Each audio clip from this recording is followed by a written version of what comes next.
안녕하세요. 뉴스카페 김선영입니다.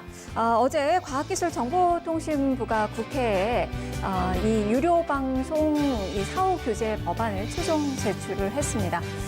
그동안의 유료방송 이 일몰 후에 무엇보다도 이제 합산 규제 일몰 후에 이것을 재도입할지 아니면은 또 사후 규제안을 검토를 할지 이 부분에 대해서 정치권의 입장이 많이 엇갈린 그 모습이었는데요. 계속적으로 연기된 후에 어제 또 미뤄졌습니다. 그 결론을 내지 못했는데요. 그러면서 KT 그리고 딜라이브의 속을 새까맣게 타고 있습니다. 과연 어떻게 전망을 해볼 수 있을지 과제는 무엇인지 하나하나 재구성해서 짚어보도록 하겠습니다. 자, 그리고 내일은 5.18 민주화운동의 39주년입니다. 광주뿐만 아니라 이 전국 그리고 세계적으로도 아주 다양한 행사들이 많이 또 개최가 된다고 합니다. 그만큼 광주 민주화운동, 5.18 민주화운동에 대해서 사회적인 그런 인식이 많이 높아졌기 때문이 아닌가 싶은데요. 관심을 가질 만한 그런 기념식 행사들은 어떤 것들이 있는지 그리고 5.18 민주화운동의 의미는 무엇이고 앞으로 어떤 점들을 과제로 짚어봐야 될지 살펴보도록 하겠습니다. 자, 오늘도 뉴스카페는 퀴즈와 함께 여러분께 드리는 선물을 준비하고 있습니다. 끝까지 채널 고정해 주시길 바랍니다. 뉴스카페 지금부터 출발합니다. 5월 17일 오전 뉴스통 주요 뉴스입니다. 성접대 및 뇌물수수 혐의를 받는 김학의 전 차관이 구속됐습니다. 서울 동부구치소에서 대기 중이던 김 전 차관은 곧바로 수감됐습니다. 자유한국당 김연아 의원이 문재인 대통령을 비판하며 한센병을 인용해 논란이 일고 있습니다. 한국당에 계속되는 막말 논란에 비판이 일고 있습니다. 미국 정부가 자국 기업들이 화웨이와 거래하는 것을 규제하기로 했습니다. 화웨이는 권리 침해라며 반발했습니다. 정부가 유료방송 사후 규제 방안으로 요금 신고제를 국회에 제안했습니다. 유료방송 인수나 인수합병 시 지역성 심사를 강화하겠다는 내용도 전달했습니다.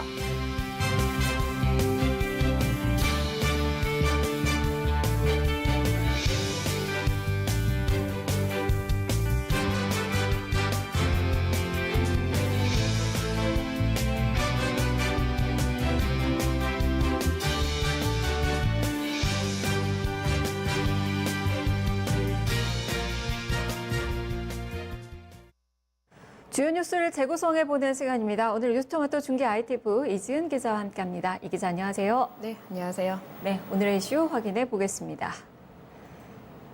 유료방송 논의 또 연기 이유 및 전망은 IPTV, 케이블TV 등 유료방송 합산 규제 향방의 업계 관심이 상당히 좀 많이 쏠리고 있습니다. 그 결론이 안 나네요. 또 연기가 된 그 상황이고요. 유료방송 그 업계의 앞으로의 그 방향이, 재편 방향이 어떻게 될지 관심 많이 쏠리고 있습니다. 하나하나 짚어보도록 하겠습니다. 자, 이 기자, 일단 유료방송 합산 규제 좀 생소해 하시는 분들도 계실 것 같아요. 이게 뭔가요? 네, 특정 사업자가 케이블 TV, 위성, 그리고 IPTV 등 전체 유료 방송 시장의 3분의 1, 33.33% 이상을 점유할 수 없도록 한 제도입니다. 2013년 KT가 KT 스카이라이프와 결합한 이 올레 TV 스카이라이프 상품을 내놓으면서 시장 공세를 강화하자 케이블 TV와 경쟁사 등에서 이를 견제하려는 움직임이 본격화됐습니다. 당시 민주통합당 전병헌 전 의원이 2013년 6월 그리고 당시 새누리당 홍문종 의원이 그해 8월에 각각 IPTV법 개정안, 방송법 개정안을 발의했습니다. 옛 미래창조과학방송통신위원회는 2013년 12월 최초로 이 법안심사소위원회에서 이를 논의하기 시작을 했는데요.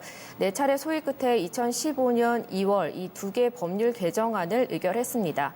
당시 소위에서 이 33.33% 점유율 제한 룰이 만들어졌고요. 공정거래위원회는 합산 규제가 시장 자율 질서에 위배된다며 반대 의견을 전달했지만 국회는 방송시장 독과점을 견제하고 방송의 공공성 그리고 여론의 다양성을 확보해야 한다는 취지 아래 2015년 6월부터 3년간 도입하는 일몰법으로 유료 방송 합산 규제를 도입을 했습니다.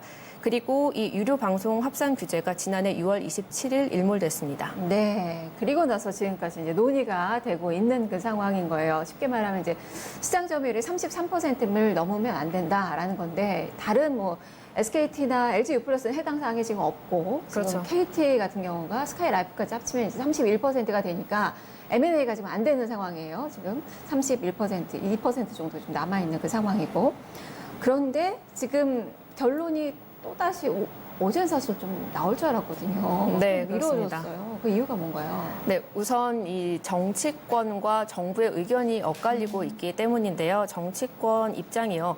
지난달 16일에 이제 국회 과방위에서 법안 소위를 열고 이 유료 방송 합산 규제 일몰에 따른 사후 규제안 제출을 과기정통부에 요청을 했습니다. 정부 측은 이 사후 규제안을 제출받아서 정부 측의 사후 규제안을 제출받아서 합산 규제 제도임 여부를 결정하겠다는 것이 국회 입장이었는데요. 이후 여당이 이 과기정통부의 안을 받기 전에 이 법안 소위 직후 검토됐던 합산 규제 폐지에 따른 국회 측 사후 규제안을 과기정통부에 전달을 했습니다. 시장 지배적 사업자가 우월적 지위를 활용해서 채널 편성과 상품 구성을 할 경우에 다양성을 저해할 수 있기 때문에 이 행위를 제한하자는 것이 골자인데요. 이 안에 따르면 여당은 시장 지배적 사업자를 집중 사업자로 표기한 후 요금 인가제 도입을 제안을 했습니다. 현재 시행 중인 이동통신 요금 인가제를 벤치마킹해서 대통령령이 정하는 시장 지배적 사업자에 대해서는 유료 방송 이용 요금에 대해 인가제를 도입하자는 건데요. 반면에 다른 하위 사업자들은 신고제로 완화해서 과도하게 이용 요금이 부과되지 않도록 하는 장치를 마련해야 한다고 여당이 강조를 했습니다.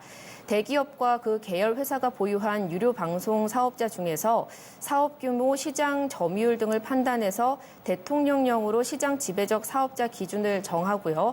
또 해당되는 사업자의 이용 요금에 대해서는 과기정통부 장관의 인가를 받으라는 건데요. 아울러서 위성방송의 공익성 확보를 위해 위성방송의 허가 또는 제어가 기준 강화와 공적 책임 강화, 그리고 다양성과 지역성 확보를 위해 독점 방지 장치 마련, 기업 결합 시 보호심사 기준 등이 마련돼야 한다는 점도 내세웠습니다. 하지만 일단 야당은 정부 안을 검토하고 판단하겠다는 입장을 보였습니다. 네.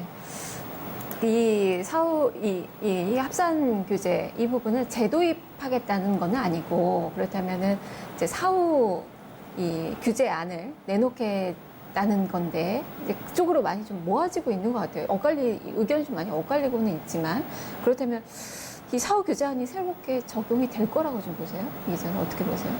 우선 그 사후 규제안을 보고 네. 합산 이게 마음에 안 들 경우에는 이제 유료 방송 합산 규제를 다시 이제 도입하겠다는 내용이 것이 국회 그 측 사후 규제안의 입장이죠. 내용은 어떤가요? 네, 어제 이 과기정통부가 국회 오후 4시에 제출을 했는데요.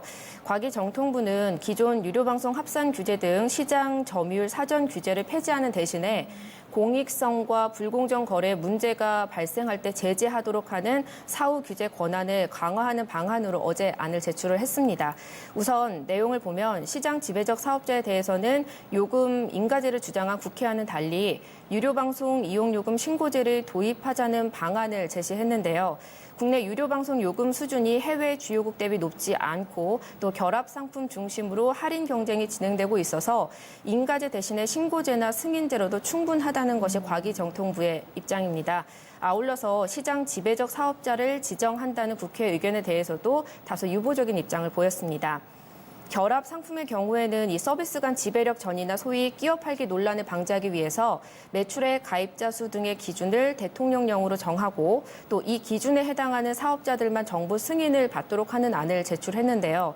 유료 방송 시장의 공정 경쟁 환경 조성을 위해서 IPTV 제어가 심사에 공정 경쟁 관련 항목을 추가하는 내용도 제시를 했습니다.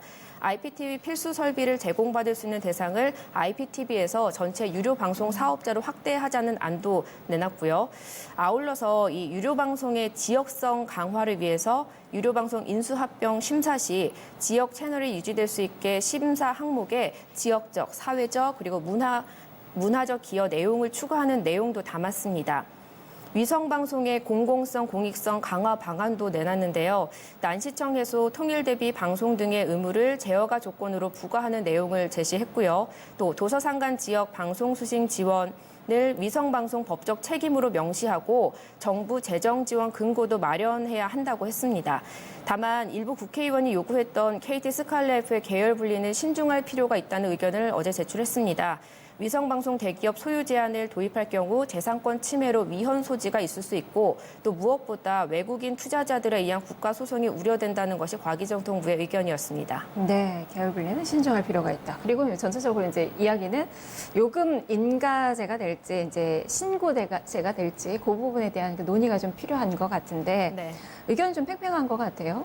지금 KT 같은 경우는 상당히 지금 만약에 인가제가 되면 타격을 좀 받게 되는 거잖아요. 그렇겠죠. 네, 영향을 좀 어떻게 봐야 되는 건가요? 네, 우선 이 인가제 신고제 의견이 팽팽한 부분을 살펴봐야 될 것 네. 같은데요.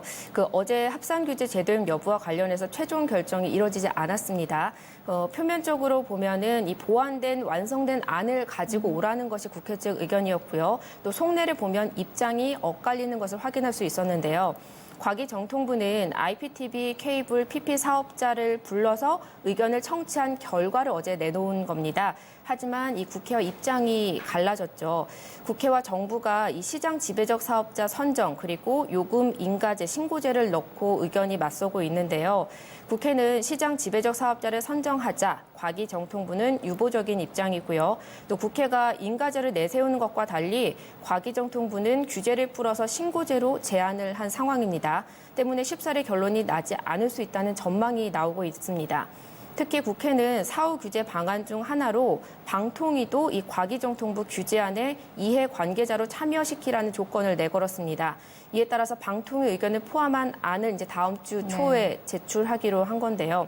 사후 규제 업무를 맡고 있는 방송통신위원회는 유료 방송 시장에서 지배력이 높은 사업자를 시장 집중 사업자로 방통위가 지정을 해서 규제를 강화하는 방안을 내세우고 있습니다. 어떻게 보면은 이 국회 측과 입장이 비슷한 입장이고요.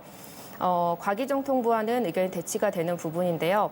또 사업 규모, 시장 점유율, 방송시장 경쟁 상황 평가 결과 등을 종합 검토해서 이용 약관, 인가 사업자 및 서비스를 지정하겠다는 것도 이 방통위 의견입니다.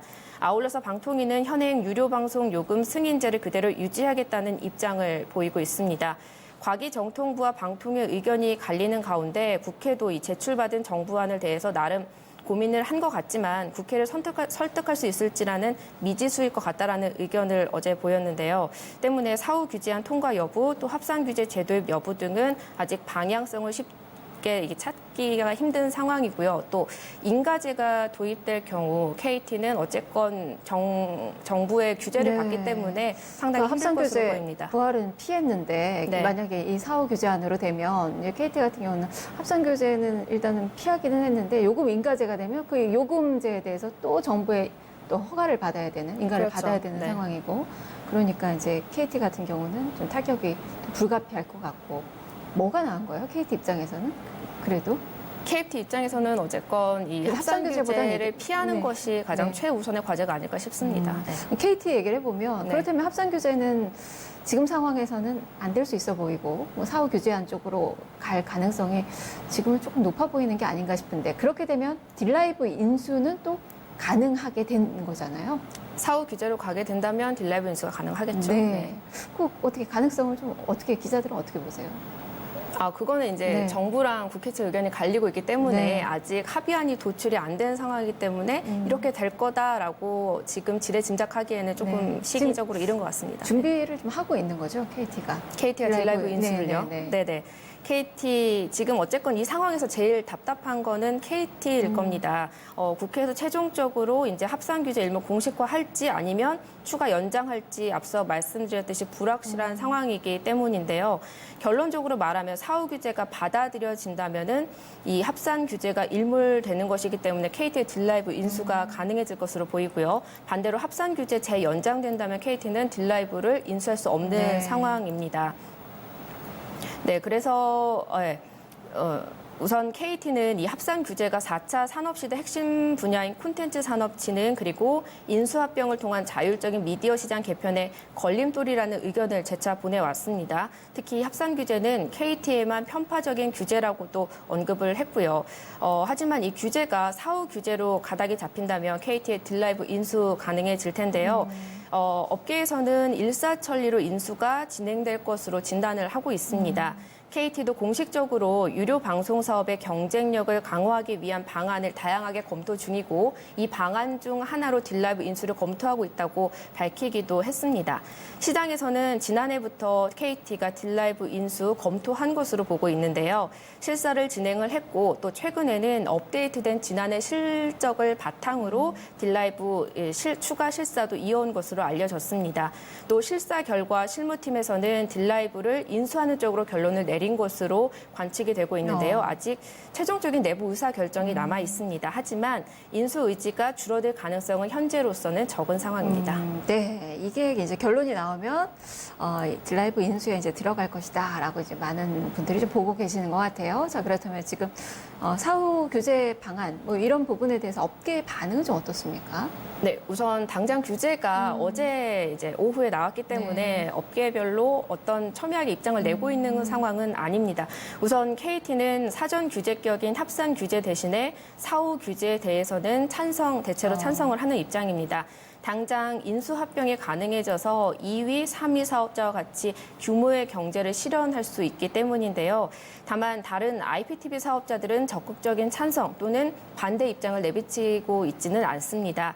인수 관련 이 정부 심사를 앞두고 있기 때문에 목소리를 좀 다소 낮추는 모습으로 보이고요. 게다가 이들이 불릴 몸집은 합산 규제에도 걸리지 않는 수준입니다. 인수합병을 해도 합산 규제에는 못 미치는 수준이라는 말이고요. 또 KT가 인수를 갈팡질팡하는 사이 이대로 시간이 흘러서 인수 대상 사업자와 함께 서서히 힘을 키우는 것 또한 나쁘지 않다는 계산도 깔려 있습니다. 대신에 합산 규제가 되살아나지 않을 가능성에 대해서는 다소 좀 불편한 속내도 보이고 있습니다. 우선 SK텔레콤의 경우에는 최근 뉴욕 증권거래소에 사업 보고서를 신고했는데요. 그 사업 보고서 내용을 보면은 합산 규제 제도입 규정이 연장되지 않을 경우 그 자사의 IPTV 사업에 중대한 부정적인 영향을 끼칠 수 있다고 적시하기도 했습니다. 그리고 케이블 TV 사업자들의 의견도 안 들어볼 수 없는데요. 이들은 우선 합산 규제 제도입의 목소리를 높이고 있는 상황입니다. CJ 헬로, 티브로드, 딜라이브 등 이 피인수 대상자를 제외하고는 IPTV가 이끄는 규모의 경제로 지역성이나 미디어의 공공성이 훼손될 우려가 있고 또 무엇보다 KT그룹의 미디어 독점을 막아야 한다는 주장을 펼치고 있습니다. 네, 다들 KT를 견제를 하는 거군요. 이제 업계에서는 이제 합산규제 제도입을 바라고 있는 그 상황인 거고. 알겠습니다. 지금 뭐 전체적으로 유료 방송업계는 지금 몸집이 지금 커지고 있는 상황이잖아요. 뭐 LG U+가 이제 CJ헬로도 인수를 했고, SK 브로드밴드도 티브로도 인수를 했고, 그러면서 이제 지금 이제 관심이 모아지는 게 KT와 이제 딜라이브 인수권이 좀 될 텐데 앞으로의 그 시장 재편 방향은 좀 어떻게 보세요? 네, 우선 앞으로 지금 IPTV를 중심으로 몸집 키우기가 본격화되고 있습니다. 현재 말씀해 주셨던 대로 LG U+가 CJ헬로 인수에 나선 데 이어서 SK텔레콤이 자회사 브로드밴드를 통해서 티브로이드 합병에 나선 상태입니다. 아직 정부가 심사 중에 있는 상황인데요. 우선 작년 하반기 기준 점유율을 좀 살펴봐야 할 것 같습니다. LG U+의 유료 방송 시장 점유율이 11.9%였습니다. 하지만 이 CJ헬로 인수한다면은 24.5%로 늘어날 수 있습니다. 그리고 SK 브로드밴드 14.3%지만 합병 시에 티브로이드 9.6%와 합하면은 인수 점유율이 23.9%를 차지할 전망입니다. 때문에 합산 규제가 재도입된다면은 비슷한 이 3강 구도가 예상되는 상황이고요. 아까 KT가 31.1%대였는데요. 다만 이 합산 규제 대신에 사후 규제안이 받아들여진다면은 KT군 인수합병 빠른 시간에 마무리될 것으로 시장 관측하고 있고요. 시장 점유율은 4대 2대 2 구도가 될 것으로 보입니다. KT군, LG군, SK군의 경합이 예상되고요. IPTV 사업자 위주의 이 시장이 재편되면서 하지만 이 케이블 TV 사업자들은 경쟁률 약화가 전망이 되고 있습니다. 이래서 3위 대형 사업자들의 점유율이 소폭 오르겠지만 실제로 이 CNB 같은 경우에 지난해 하반기에 4.81%로 상반기 대비 점유율이 떨어졌고요. 또 IPTV 강세 이 같은 추세가 지속되면서 유료 방송 시장 전체적으로 시장이 둔화된 가운데 IPTV 상위 사업자들이 점유율을 가져가고 그렇게 되면은 하위 사업자들 점유율이 낮아지는 IPTV 위주의 시장 경쟁이 되지 않을까 싶습니다. 네. 자, 앞으로 이제 논의 과정이 남아있죠. 언제쯤 이제 결론을 기대해 볼 수 있는 건지 앞으로의 과제도 좀 짚어주시죠. 네, 우선 다음 주 초에 정부가 제출하는 두 번째 안에 주목을 해야 됩니다. 네. 국회가 어제 정부에 다음 주 초까지 방통의 의견을 담아서 가져와라 이렇게 얘기를 했는데요. 하지만 당장 국회 파행으로 법안 소위는 언제 열릴지는 미지수인 네. 상황이고요. 다만 국회도 유료 방송의 시급성을 감안해서 최대한 빨리 진행하겠다는 입장입니다. 이르면은 국회 법안 소위 6월 경에 우선 예상이 되고 있고요. 이 소위를 열어서 과기정통부 방안대로 사후 규제안을 수용할지 결정을 할지 아니면 이게 부족하다고 생각될 경우에는 이 KT그룹에 대한 합산 규제를 재도입할지 국회가 우선 정할 것으로 보입니다. 하지만 지금 아시다시피 야당이 패스트트랙으로 인해 갖고 전국을 거치면서 파행을 거듭하고 있잖아요. 그래서 자유한국당은 우선 국민의 사과 요구, 장외 투쟁을 지속하고 있어서 복귀 여부가 좀 불투명한 상황이고요. 국회 정상화가 이루어지지 않는다면 이 과방위 현안도 표류될 가능성이 높은 상황입니다. 다음 주도 더 어려울 수도 있겠네요. 적지 않은 시간이 좀 소요될 것으로 예측을 좀 해봐야 될 것 같습니다. 말씀 잘 들었습니다. 네, 지금까지 중계 ITV 이지은 기자와 함께 했습니다. 지금 국회 파행이 계속되고 있는 데다가 이 정치권이나 사업자 간의 이해관계도 좀 많이 얽혀 있는 그 상황이라서요. 쉽게 결론이 나지는 않을 것으로 보여지네요. 뉴스를 재구성해 봤습니다.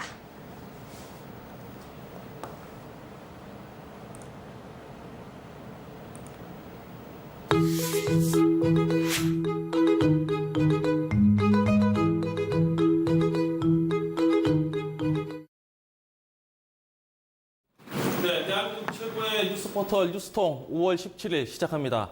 자, 오후 12시 기준으로 어떤 뉴스를 가장 많이 검색해 볼까요? 1위부터 8위까지 한번 살펴보도록 하겠습니다. 자, 먼저 8위를 보시면은 차관 인사, 장 차관에서 차관인데요. 차관 인사에 관련해서 기사가 나왔고요. 자, 7위를 한번 보겠습니다. 오랜만에 보는 이름이죠. 조현아 대한항공 전 부사장입니다. 자, 어떤 기사가 나왔는지 한번 살펴보도록 하겠습니다. 네, 헤럴드 경제입니다. 자, 국적기 대한항공을 이용해서 해외에서 산 명품을 밀 수입한 혐의로 기소된 조현아 전 대한항공 부사장이죠. 그리고 모친 이명희 씨죠. 이르재단 이사장에게 검찰이 징역형을 구형했습니다. 자, 인천지법 형사 6 단독 오창훈 판사 심리로 어제 오후에 열렸던 결심 공판에서 검찰이 관세법 위반 혐의로 불구속 기소된 조 전 부사장에게 징역 1년 4개월 그리고 6,200여만 원의 추징을 구형했습니다. 검찰은 또 같은 혐의로 기소된 이 이사장에게는 징역 1년과 벌금 2천만 원에 3,200만 원 추징을 구형했습니다. 자, 두 모녀는 혐의에 대해서 모두 인정한다고 밝혔습니다. 반성의 의미겠죠? 자, 다음 실시간 검색어 7위 봤고요. 6위 인천의료원 관련해서 뉴스가 많이 검색됐고요. 5위 같은 경우는 유튜버. 요즘에 1인 미디어가 대세죠. 최근에는 뉴스보다 유튜브가 더 인기가 많은 것 같습니다. 자, 4위 보겠습니다. 트럼프 로봇. 트럼프가 로봇이 된 것일까요? 아니면 트럼프를 닮은 로봇? 한번 뉴스를 보겠습니다. 자, 이 기사는 이제 외신에서 나온 기사를 국내에서 이제 인용한 건데요. 도널드 트럼프 미국 대통령을 풍자한 변기 위에 앉은 대형 트럼프라는 로봇. 이 로봇으로 조형물을 만들었네요. 영국으로 향하고 있다고 홍콩의 사우스 차이나 모닝 포스트가 어제 보도했습니다.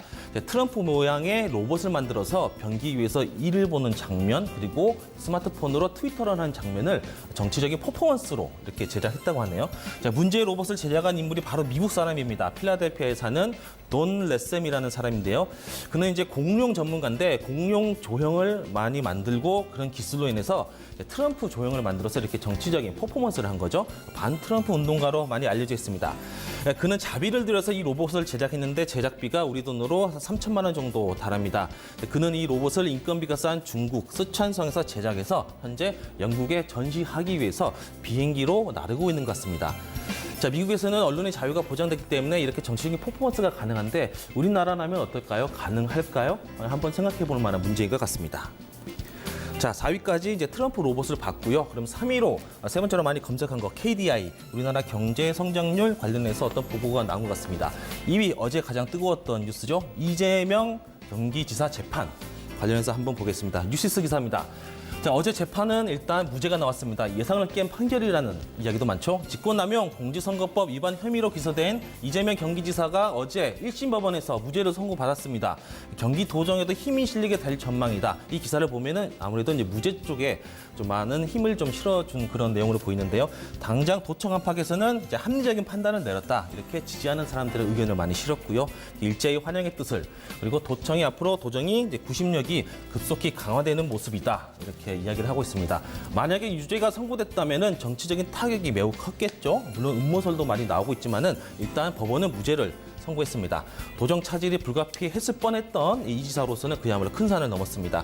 4가지 혐의 모두 이제 무죄가 됐죠. 이 지사에게 법원은 모두 무죄를 선고했습니다. 친형을 이제 병원에 강제 입원시킨 거에 대해서도 강제성이 없다라고 무죄를 선고했습니다. 자, 그다음에는 이제 1위 같은 경우는 김연아 한생병인데요. 오늘은 2위, 4위, 7위 이렇게 3가지 뉴스를 살펴봤습니다. 자, 뉴스는 뉴스통 실시간 검색어 여기까지입니다.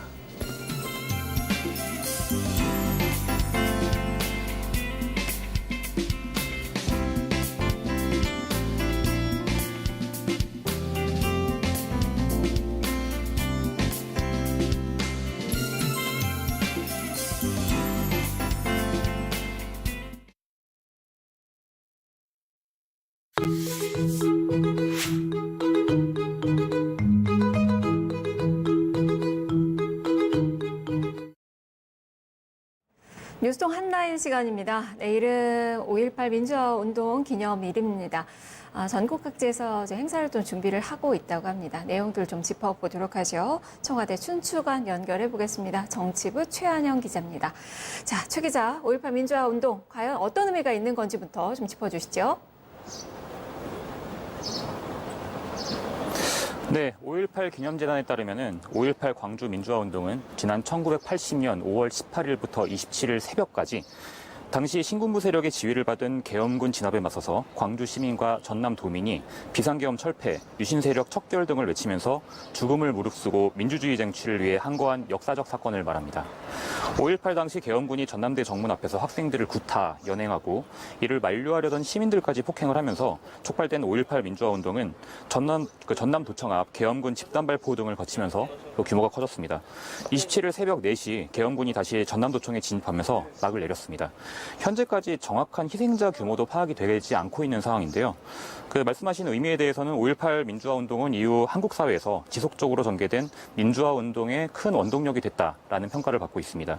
특히 군부 독재에 결정적인 타격을 가한 1987년 6월 항쟁의 밑거름이 됐다는 평가를 받고 있는데요.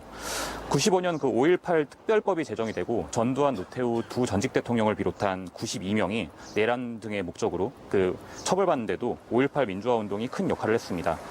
국내에서뿐만 아니라 독재 정권에 맞서서 싸우고 있는 아시아 여러 나라 사람들에게 민주화운동이 지향해야 할 정신적인 지표로서 작용한다는 평가도 받고 있습니다. 이와 관련해서 유네스코는 2011년 5월 25일에 5.18 민주화운동 기록물을 세계 기록문화유산에 등재하기도 했습니다. 네. 그래서 상당히 이 역사 의식이 지금 많이 높아지고 있는 그 시기가 아닌가 싶고, 그리고 다양한 행사가 지금 전국에서 아주 역대급의 행사가 진행이 되고 있더라고요. 어떤 행사가 있는지, 그리고 내일 5.18 기념식은 어떻게 진행이 됩니까? 네, 국가보훈처에 따르면 제39주년 5.18 민주화운동 기념식은 내일 말씀하신 오전 10시 광주 북구 국립 5.18 민주묘지에서 진행이 됩니다. 각계 대표와 5.18 유공자, 유족, 일반 시민 등 5천여 명이 참석하는 것으로 알려져 있는데요. 행사 주제는 5월 광주, 정의로운 대한민국입니다. 민주화 역사와 가치 계승을 통한 통합의 메시지를 강조할 것으로 예정이 되어 있습니다. 기념식은 5.18 민주화운동 당시 전남도청에서 고인이 됐던 당시 고등학생의 일기를 바탕으로 작곡한 마지막 일기 오프닝 공연을 시작으로 해서 임을 위한 행진곡 재창까지 한 50여 분 정도 진행이 됩니다. 기념 공연은 민주화운동 당시 전남도청 앞에서 가두 방송을 진행했던 박영순 씨의 스토리텔링 등을 통해서 당시를 기억하고 시대의 아픔을 함께 치유하자라는 메시지를 담았습니다. 이번 행사는 5.18 영령이 잠든 행사장과 구 전남도청 간 그 이원 생중계로 진행이 됐는데요. 국가보훈처에 따르면 이번 행사는 더 이상 광주만의 것이 아니라 5.18 자체가 그 전 국민이 공유해서 대한민국의 민주화 운동의 역사로 승화해야 된다라고 밝히면서 올해는 물론 내년 40주년 기념식에서도 이러한 가치와 메시지를 담아낼 수 있도록 최선을 다하겠다라고 밝혔습니다. 그 5.18을 하루 앞둔 오늘 저녁에는 그 역사 현장이었던 광주 금남로에서 민주평화 대행진이 계획이 되어 있습니다. 오전에는 희생자들의 넋을 위로하기 위한 추모제도 열렸는데요. 기타 그 서울을 비롯한 국내 곳곳과 미국 로스앤젤레스 등에서도 다양한 기념 행사가 진행될 것으로 알려져 있습니다. 네, 그만큼 5.18 민주화운동 광주만의 것이 아니다. 전국 국민들이 정말 공유를 해야 된다라는 이야기고, 앞서서 최한영 기자도 민주화운동의 원동력이 됐다라고 의미를 또 부여를 해줬는데, 하지만 요즘은 이 5.18 민주화운동에 대해서 역사 왜곡이 상당히 좀 심하고 또 폄훼도 하는 그런 발언들도 좀 많이 나오고 있습니다. 그 이유를 어떻게 봐야 될지 앞으로 과제가 산적하죠. 어떤 것들이 있습니까? 네, 말씀하신 5.18 광주 민주화운동의 역사적인 사실은 정리가 끝난 것이 사실입니다. 그럼에도 불구하고 우리 사회 내 일부 계층에서 그 흔히 말하는 북한군 침투설 등을 이제 유포를 하면서 논란을 일으키고 있는데요. 심지어는 그 정치권 일부 인사들도 빠지질 않습니다. 그 자유한국당 김순예, 이종명 의원이 지난 2월 국회 토론회에서 그대로 읽으면은 그 종북 좌파들이 판을 치면서 5.18 유공자라는 이상한 괴물 집단을 만들어내 우리 세금을 축내고 있다.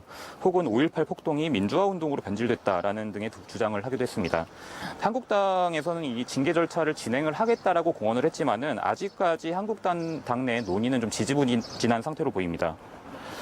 역사 왜곡이 계속된 이유는 다양하게 꼽힙니다. 5.18 역사의 가치를 제대로 알리거나 올바르게 인식하지 못한 이런 교육이 좀 부재하거나 보수 정치권이 자신들의 새 규합을 위해서 확인되지 않은 사실들을 주장하고 유포하는 등등의 일들이 벌어지고 있다고 보여집니다. 말씀하신 5.18 둘러싼 과제도 산적한데요. 최근 며칠 전부터 그 전두환 당시 보안사령관이 광주에 와서 사살 명령을 내렸을 것이라거나 혹은 이른바 편의대로 불리는 그 사복 군인들이 그 당시 소송기 편으로 광주에 내려와서 시민을 폭도로 만들기 위한 개입을 했다라는 증언들이 이제 몇몇 이어지고 있습니다. 또한 당시 그 일부 희생자들의 그 안매장 의혹도 계속 제기가 되고 있는데 발굴 조사가 진행됐지만 유해 발굴은 아직 계속 좀 실패를 하고 있습니다. 지난해 2월에 5.18 그 민주화 운동 진상 규명을 위한 특별법이 국회에서 통과를 했습니다. 그럼에도 불구하고 아직 진상조사위원회가 출범을 못하고 있는 상황인데요. 하루빨리 진상조사위를 출범시켜야 한다라는 주장이 강하게 제기되고 있습니다. 네, 최 기자 수고했습니다. 네, 청와대에서 정치부 최한영 기자였습니다. 최한영 기자도 이야기를 했지만 역사적으로 검증이 끝난 사안이고 그리고 법적으로도 판결이 난 그 사안이지만 역사적인 왜곡과 폄훼가 날로 심각해지고 있는 그 요즘입니다. 전체적으로 좀 국민들의 공감이 많이 필요하고 민주화를 또 발전시키는데 그런 영향을 또 많이 미쳐야 되지 않을까 싶은데요. 내일의 기념식도 한번 또 챙겨서 살펴봐야 될 것 같네요. 뉴스동 한라인이었습니다.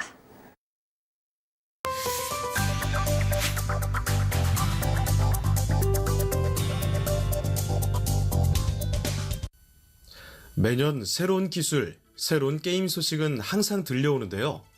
하지만 막상 제품을 발표하고 출시되지 않아서 실망한 적도 있습니다. 제품이 출시되지 않은 이유는 기술적인 측면, 경쟁사 등 다양한 문제가 존재하지만 이렇게 미개발 상태로 남는 경우도 적지 않은데요. 신제품을 발표하지만 공개하지 않는 베이퍼웨어가 무엇인지 살펴보도록 하겠습니다. 베이퍼웨어는 허상이라는 단어 베이퍼와 특정 상품을 뜻하는 전미사 웨어가 더해진 합성어인데요. 소프트웨어, 하드웨어를 출시하겠다고 발표, 광고까지 했지만 아직 출시되지 않았거나 출시될 가능성이 없는 제품을 말합니다.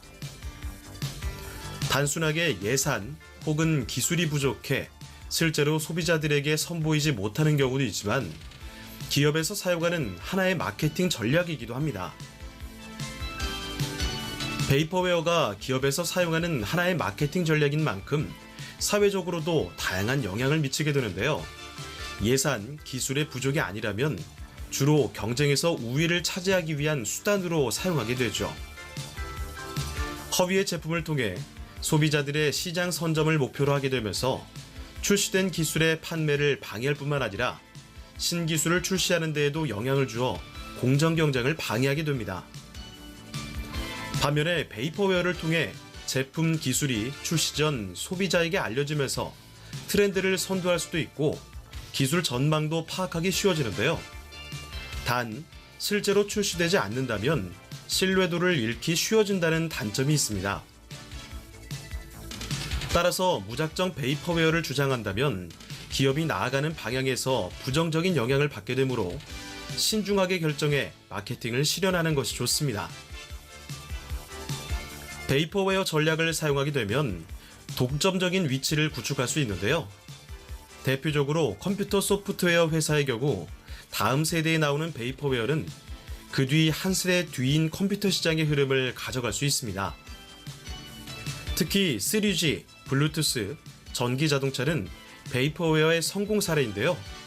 과거 여러 한계에 의해 베이퍼웨어로만 남았던 기술들이 기술이 발전함에 따라 일상생활에 쓰여지게 된 것이죠. 반면에 실패한 사례도 있는데요. 1980년대 초 문서 프로그램 통합 패키지 개발을 선언한 회사에서는 설립 2년 만에 700만 달러의 투자금을 날리고 도산한 사례가 있습니다. 이는 프로그램 개발 단계에서 완성하지 못해 발생한 것이죠. 이런 점은 게임사에서도 마찬가지인데요. 선풍적인 인기를 끌었던 스타크래프트의 경우 5년간 스타크래프트 고스트를 개발했지만 중단하게 됐습니다. 이상 오늘의 키워드였습니다.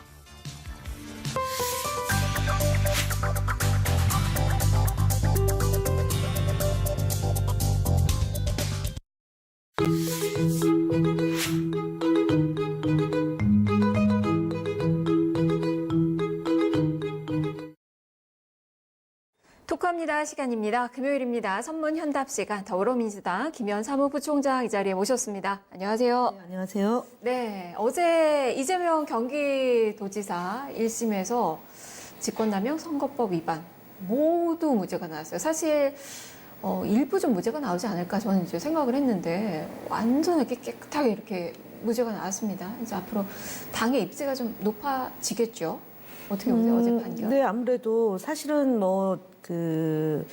지방선거 후보 경선 과정, 그다음에 지방선거 후보가 되고 나서 경선 과정에서 바른미래당의 김영환 후보로부터 고소를 한 거죠. 네. 그래서 이제 꽤 오랜 기간 동안 재판이 진행됐고 1심 검찰의 구형량이 터무니없이 높았던 거죠.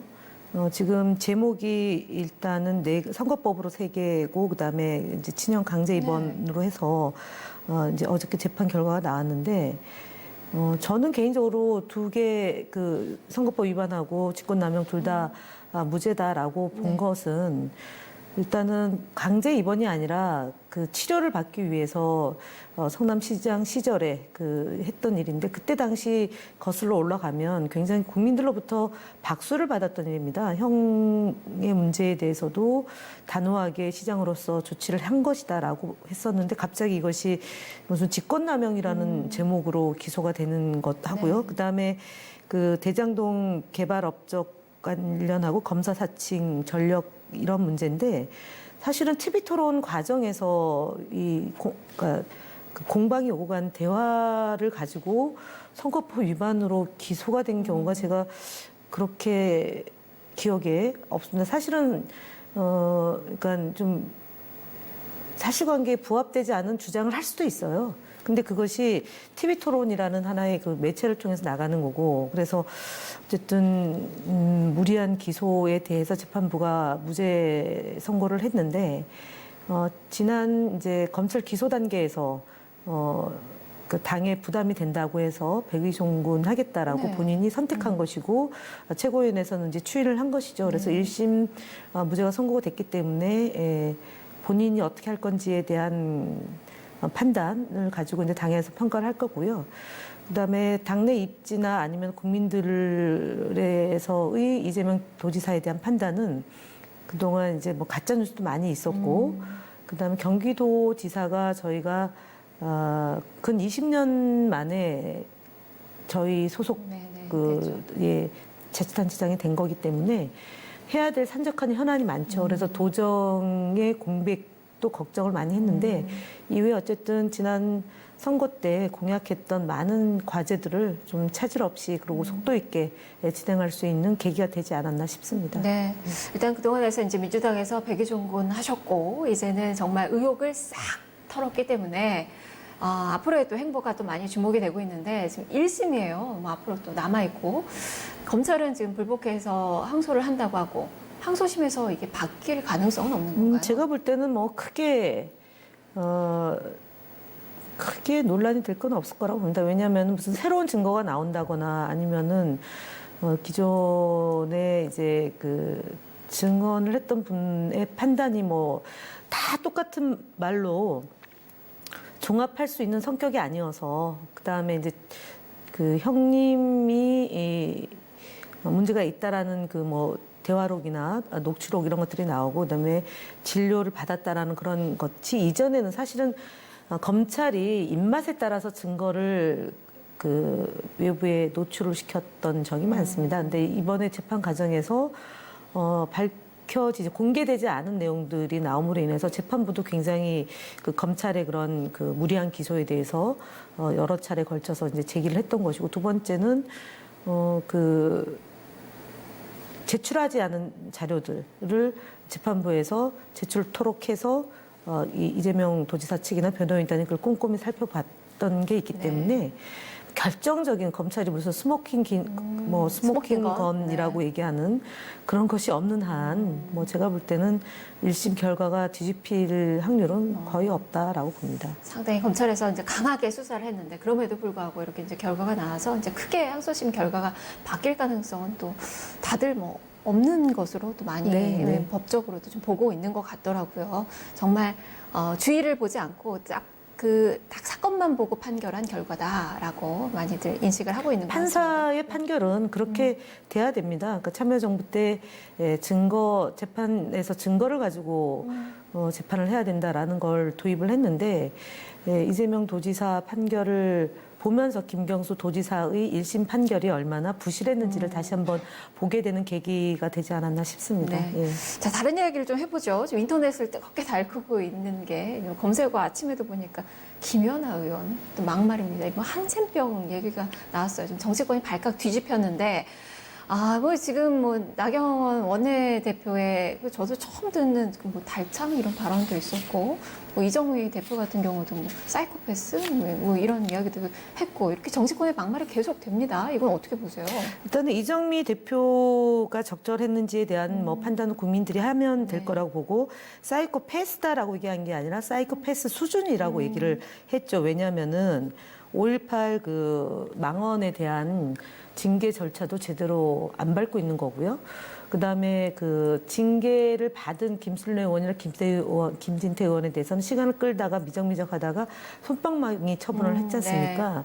그럼 지금 가장 중요한 것은 이제 의원총회를 열어서 이 문제를 다뤄야 되는데 그걸 하지 않고 지난번에 5.18 그 강주에 대해서 그 지나치게 이제 폄훼하는 것에 대해서 아무런 조치를 취하지 않고 5.18 그 참배를 하겠다고 하니 이제 정의당에서 대표가 그 사이코패스 수준이다라고 얘기했는데 그것이 적정한지 아닌지에 대해서는 뭐 찬반 양론이 있다고 보고 그러나 조금 과한 표현 아니냐라는 지적은 할 수도 있고 받을 수도 있다고 생각을 합니다.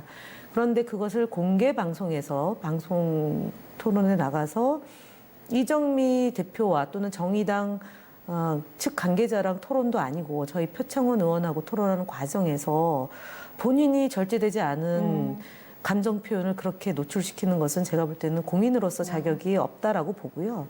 두 번째는 그 한센병을 앓고 있는 많은 그 환자들에게 그렇게 모욕을 줄 수 있는지에 대해서도 정말 이분의 공인으로서의 자질이 심각하게 봐야 될 것이고요. 세 번째는 이 문제에 대해서 자유한국당이 대하는 태도가 굉장히 좀 납득이 안 되는 수준이다라고 봅니다. 그래서 종합해 보면 지금 나경원 원내대표의 이 극혐의 네, 혐오 정치, 발언. 예, 네. 극혐 정치라고 저는 뭐 규정을 하고 싶습니다. 그 다음에 한교안 대표의 이 정말 뜬구름 잡는 식의 뭐 민생투쟁 네. 대장정이라는 명명하에 국민과 투쟁하고 있습니다. 예, 제가 볼 땐 그렇고 그다음에 예, 부처님 오신 날 합장하지 않았죠. 네. 뭐 사실은 기본이 안 돼 있는 거라고 봐요. 청소차 또 예, 그 올라가서 퍼포먼스 한 또 것도 그렇고. 고발당하시고. 그래서 네. 이렇게 지금 안팎으로 날이면 날마다 사고를 치고 있는 자유한국당을 저희 국민들이 어떻게 판단할지에 대해서는 뭐 여론조사로 반영이 되고 있는 거라고 보는데 이제 여론조사가 지금 예. 오히려 이러면서 이거 두 자릿수 격차를 확 네. 벌렸더라고요. 지금. 그래서 이제 마지막으로 드리고 싶은 말씀은 김연아 의원은 제가 볼 때는 정치를 하면 안 되는 분 같습니다. 예, 그 정도의 절제력이 없고 흥분해서 대통령을 모욕 주고 이런 것을 하는 것은 제가 볼 때는 대한민국으로도 부끄러운 일인 거고요. 정치인으로서 그분이 바른정당으로 가겠다고 막 한동안 얼마나 소동을 피웠습니까? 그래서 국민들이 그 자유한국당 출신 안에도 조금 좀 이렇게 뭐랄까 합리적인 분이 있구나라고 했는데 그것을 거의 한순간에 걷어차는 정도가 아니라 대통령을 모욕 주고 그 아픈 분들을 또 상처 주고 네. 이런 정치는 퇴출돼야 된다고 저는 말씀을 드리겠습니다. 네. 네. 한기안 대표 이야기가 나왔는데 내일 5.18 민주화운동 기념식에 또 참석을 한다고 합니다. 이거 네, 바람직하다고 보세요? 가시는 거야 말릴 재간은 없지만 일단은 뭐 한간에서는 우려를 하죠. 자극을 하기 위해서 그런 거 지금 아니냐라는 사과도 건데. 안 돼 있는데. 그 근데 폄훼 뭐 발언들. 네. 오겠다는 거 말릴 수는 없을 것 같고 얼마 전에 그 유시민 노무현재단 이사장이 말 걸지 말 것, 그 다음에 눈 맞추지 말 것, 등 돌릴 것 이제 이렇게 얘기를 했지 않습니까? 그래서 재미를 좀 보는 것 같아요. 그런 식으로 해서 자극을 해서 강주 시민이 흥분해서 또는 뭐 돌출 행동이 나와서 그것이 계속 언론에 부각되면서 본인이 좀 피해자 코스프레를 하고 싶은 모양인 것 같은데 아마 이번에는 그런 일은 없을 거라고 저는 봅니다. 네. 시간이 뭐 얼마 남지 않았는데 한 가지만 좀 여쭤볼게요. 일단 오신환 의원이 바른미래당의 이제 새 원내대표로 선출이 됐습니다. 이제 사보임 했던 이 오신환 의원이 되면서 이게 패스트 트랙 이 4당의 균열이 생기는 공조의 균열이 생기는 거 아닌지 지금 민주당에서는 상당히 좀 셈법이 복잡하게 됐다라고 좀 반응들이 좀 나오는 것 같아요. 이거 말씀 좀 해주세요. 일단은 뭐 그 패스트트랙을 상정한다는 것 자체는 다양한 의견을 수렴하는 절차를 시작하는 거기 때문에 당연히 야당에서 이견이 나올 수밖에 없는 거죠. 어떻게 통일된 의견으로 딱 정리가 되겠습니까? 뭐 제가 볼 때는 국민들이 이 상황을 지켜보고 있기 때문에 그리고 총선을 통해서 평가가 되기 때문에 개별적인 의원들 또는 원내대표 새로 뽑힌 분들이 하루 이틀 상간에 무슨 의원 정수를 늘려야 된다라는 얘기도 하고 계시지만 네. 오신환 원내대표는 어쨌든 패스트트랙을 상정하는 데 의결 종족수는 5분의 3이지만 상정되고 난 뒤에 표결로 가는 건 가반입니다. 그렇기 때문에 이것이 논의돼서 진행하는 것까지 뭐 크게 논란이 되거나 문제되지는 않을 거라고 보고요. 다만 정치인이 신의를 지키고 국민과의 약속을 저버리면 국민들이 버립니다. 그래서 지금 뭐 자유한국당은 자유한국당은 뭐 사과하라고 하는데 지금 정작 사과해야 될 것은 자유한국당이 선진화법을 무시하고 그다음에 회의 진행을 방해한 폭력 행위에 대해서 국민들 앞에 석고대죄를 해야 되는 거고요. 그리고 이 선거법에 대해서 그다음에 공수처법, 그다음에 검경 수사권 조정과 관련된 국민 70~80%가 바라는 것에 대해서는 머리를 맞대고 논의를 하고 그 결과에 따라서 다수결의 원칙이 민주주의이기 때문에 다수결의 원칙에 따라서 승복하는 그런 것이 되지 않을까 싶습니다. 우물에서 숭늉을 못 찾죠. 네. 그렇기 때문에 지금 패스트트랙으로 상정됐는데 정치권에서 갑론을박이 있는 것은 지극히 정상적인 진행 과정이다라고 봅니다. 과정의 진통이 뭐 상당하겠죠. 네, 그렇습니다. 알겠습니다. 네. 말씀 잘 들었습니다. 네, 이렇게 김현 사무부총장 만나봤습니다. 이어서 오늘의 퀴즈 시간 갖겠습니다. 어제 정답부터 공개를 해드리죠. 자, 어제 정답은 제3자 뇌물죄였습니다. 김은희님 축하드립니다. 선물 보내드릴게요. 자, 이어서 오늘의 문제 드리죠. 자, 공무원이 직무상의 권한으로 타인의 권리 행사를 방해하고 의무 없는 일을 행하게 하는 죄는 무엇일까요? 라는 그 문제입니다. 이재명 경기도지사가 바로 여기서 무죄 선고를 받았습니다. 정답 아시는 분들은 뉴스토마토 유튜브 페이지에 오셔서 구독해 주시고 현재 방송되고 있는 화면에 댓글로 정답 남겨주시고요. 이메일 주소 함께 남겨주셔야 선물 보내드릴 수 있습니다. 악인전 영화 티켓 2장 선물로 보내드리겠습니다. 자, 지금까지 토크합니다. 함께 하셨습니다.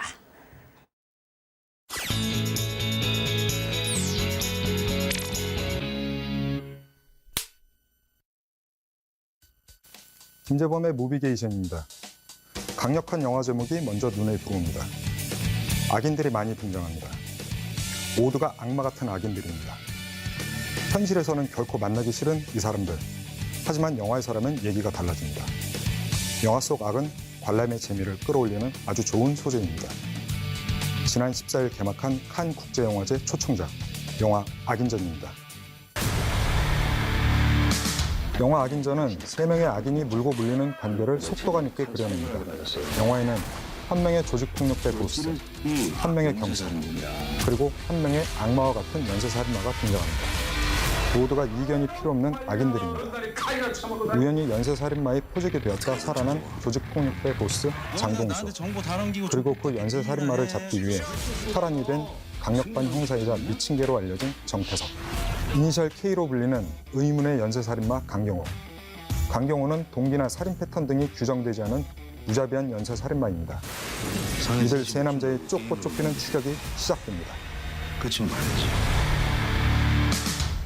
영화는 이처럼 악과 악이 대결하는 모순적 상황을 통해 선과 악의 상대성, 윤리와 비윤리의 문제를 직접적으로 바라봅니다. 영화 악인전은 사실 스토리가 그리 복잡한 구조는 아닙니다. 쫓는 자와 쫓기는 자, 대결, 그리고 응징의 결말로 마무리합니다. 결과적으로 스토리의 풍성함을 위해선 캐릭터의 디테일이 포인트가 되어야 했습니다. 조직폭력배 보스 장동수를 연기한 마동석은 범죄도시 이후 다시 한번 제대로 된 맞춤형 캐릭터를 만난 듯 압도적인 모습을 선보입니다. 영화 초반 장동수가 샌드백을 치면서 등장한 첫 장면은 마동석의 아이디어였습니다. 그의 압도적인 느낌은 의외의 지점에서도 등장합니다. 그는 자신의 다른 출연작 대비 대사 속도를 2배 이상 느리게 표현했습니다. 장동수의 카리스마를 위한 의도된 계산이자 설정이라고 합니다. 영화를 유심히 살펴보면 중부권 최대 폭력 조직 보스란 카리스마를 설명하기 위한 좋은 장치로 작용합니다.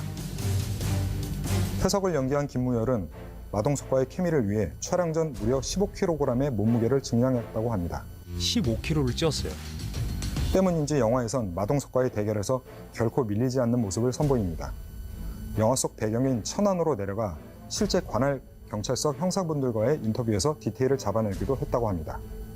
반대로 강경호를 연기한 김성규는 평소에도 날씬한 체형이었지만 의도적으로 몸무게를 더욱 줄여 날이 바짝 선 느낌을 만들어냈습니다. 또한 살인마에 관한 다큐멘터리와 책에 심취해 영화 속 강경호의 공허한 눈빛을 만들어냈습니다. 영화를 보면 그의 섬뜩함은 상상 이상입니다. 세 사람의 디테일한 배역 연구가 영화 악인전의 전무후무한 대결 스토리의 가장 큰 원동력이 됐습니다. 영화 악인전은 예상대로 악인의 응징으로 마무리합니다. 그렇다면 이 영화 속에서 응징을 당하는 악인은 대체 누구일까요? 우선 이 영화의 가장 큰 중심축인 3명 모두가 악인입니다. 이들 3명 모두가 다 응징을 당할까요? 과연 어떻게 응징을 당할까요? 죄송합니다. 먼저 장동수는 강경호에게 뜻하지 않은 습격을 당한 뒤 그를 비쫓습니다.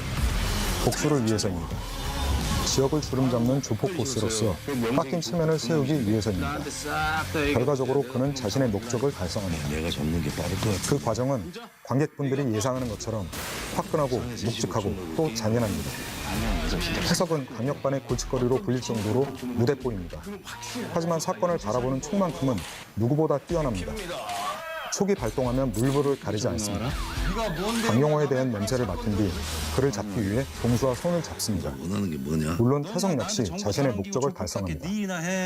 동수는 경호를 주위로 들고 태석은 경호를 산채로 잡아서 구속시켜야 합니다.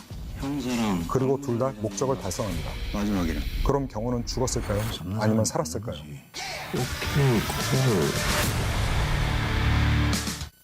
영화 악인전은 지난 14일 개막한 프랑스 칸 국제영화제 미드나잇 스크리닝 부분에 초청됐습니다. 그리고 국내 개봉 전 미국 내 리메이크도 확정됐습니다. 미국 내 리메이크는 마동석의 우상인 실베스타 스텔론이 이끄는 발바와 픽처스에서 맡았습니다. 마동석은 리메이크작에 프로듀서 겸 배우로 합류합니다. 그가 맡은 배역은 국내 영화에서와 마찬가지로 조직폭력배 보스 역할입니다. 또한 마동석은 마블의 신작 이터널스 출연 여부도 논의 중입니다. 마동석의 파워가 프랑스와 할리우드 점령 초읽기에 들어갔습니다. 영화 악인전, 제가 꼽은 별점은 별 3개 반입니다.